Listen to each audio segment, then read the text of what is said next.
കൂട്ടുകാരെ, നമ്മുടെ മഹാലക്ഷ്മിയിൽ നമ്മളെയൊക്കെ പ്രേക്ഷകരെയൊക്കെ ഞെട്ടിക്കുന്ന ഒരു വഴിത്തിരിവോ വരാൻ പോകുന്നത്. അതേ കൂട്ടുകാരെ, നമ്മുടെ മഹാലക്ഷ്മി കടുത്ത വാശിയിൽ തന്നെയാണല്ലേ നമ്മുടെ മേഘനാഥനോട് തീർത്തും പറയുന്നുണ്ട് മഞ്ജുവുമായിട്ടുള്ള കല്യാണത്തിൽ നിന്നും നിങ്ങൾ ഒഴിയണം എന്നുള്ളത്.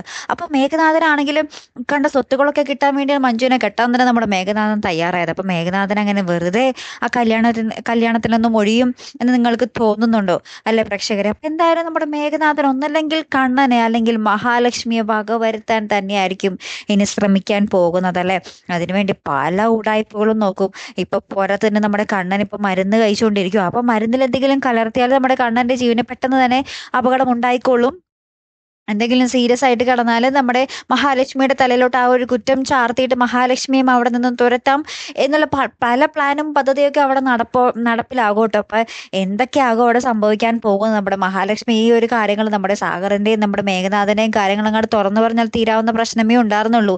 ഇതിപ്പോ ആ ഉള്ളിൽ വെച്ച് വെച്ച് വെച്ച് വെച്ച് പിന്നീട് കുറ്റക്കാരിയാകാൻ പോകുന്നത് നമ്മുടെ മഹാലക്ഷ്മി തന്നെയായിരിക്കും. നിങ്ങൾ നോക്കിക്കോ പ്രേക്ഷകർ, എന്തായാലും നമ്മുടെ കണ്ണന്റെയും നമ്മുടെ മഹാലക്ഷ്മിയുടെയും ഇടയിൽ ഒരു ഗ്യാപ്പ് വീടും. പരമ്പര ഇങ്ങനെ തുടരുകയാണെങ്കിൽ അത് തന്നെയായിരിക്കും നമ്മുടെ സംവിധായകന്റെ ലക്ഷ്യവും അല്ലെ. അപ്പൊ എന്തായാലും നമുക്ക് കാത്തിരുന്ന് കാണാം എന്തൊക്കെ ട്വിസ്റ്റ് ആയിരിക്കും വരാൻ പോകുന്നതെന്ന് അറിയാനായിട്ടല്ലോ.